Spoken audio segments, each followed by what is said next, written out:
ஹர ஹர சங்கர ஜய ஜய சங்கர ஹர ஹர சங்கர ஜய ஜய.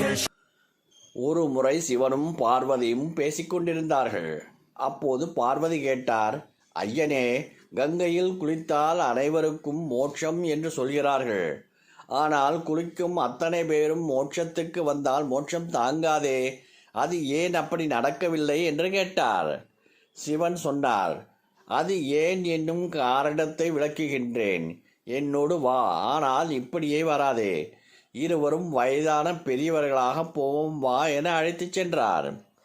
கங்கை கரையினை அடைந்த சிவன், நான் இப்பொழுது கங்கையில் விழுந்து விடுவேன், நீ உதவிக்கு யாரையாவது கூப்பிடு, இதுவரை பாவமே செய்யாதவர்கள் மட்டுமே வந்து காப்பாற்றுங்கள் என்று கூறி சென்று ஆற்றில் விழுந்ததைப் போல் நடித்தார்.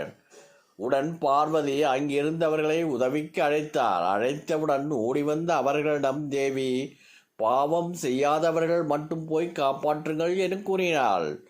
உடனே ஓடி வந்தவர்கள் அனைவரும் பின்வாங்கினார்கள்.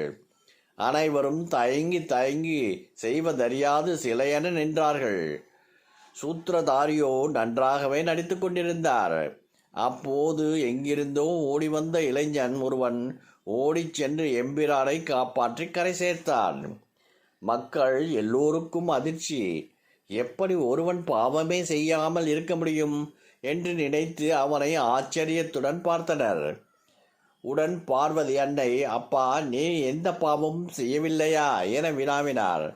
அவன் சொன்னான், எனக்கு எதுவுமே தெரியாதம்மா, கங்கையில் குளித்தால் பாவம் போகும் என்று கேள்விப்பட்டிருக்கின்றேன்.